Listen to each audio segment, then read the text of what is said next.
Year? 1984. It was September. The Cubs had a 9.5 games lead over the New York Mets. Their magic number was down to 5 with a 4-game homestand ahead. But on September 16th, the Mets beat the Cubs, who were then swept by the Pittsburgh Pirates, which made that wild card win last week that allowed the Cubs to advance to the postseason all the more satisfying. Next up, the Cardinals in St. Louis for a 3-game weekend series, and conceivably, they could have clinched it on a Saturday. And so with friends, I made the drive down I-55 to St. Louis to be there for the celebration. We honked and waved at the caravan of fellow travelers making the pilgrimage. Alas, the Cubs lost Friday, and then came the rain, and the Saturday game was called. Throngs of Cub fans gathered in a hotel lobby to vent, and I was complaining that they could have gotten the game in, it should not have been canceled, and an elderly man within earshot turned to me and said, "It's obvious you haven't been a Cubs fan very long." Why do you say that? I asked him, and he said, "Because you have no patience." I thought of this invaluable piece of advice last night when the Cubs clinched the NLCS. I predicted 2 years ago that the Cubs would be where they are today in the postseason for the first time since 2008. I didn't know if it would be last season or this season, but I knew for certain that the Cubs would be World Series contenders.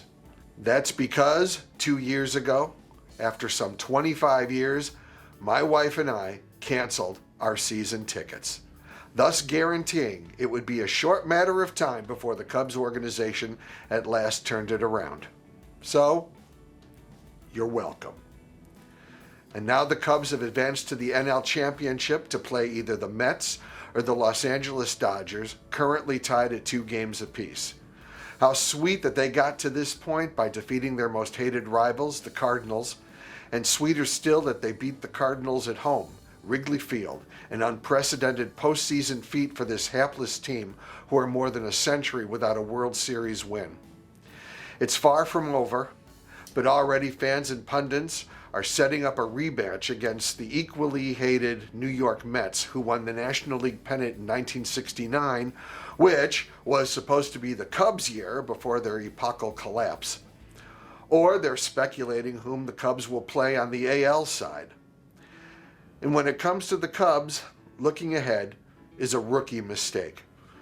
And so to fans carrying signs proclaiming this is the year or no more next year, and to out-of-town Facebook friends inquiring about World Series tickets, to all those looking beyond the next best-of-7 series, I have just one word: patience. This is the Cubs, after all. Best heed the advice of Betty Davis in All About Eve. Fasten your seatbelts. It's going to be a bumpy night. Check out my entertainment blog on millionairecorner.com.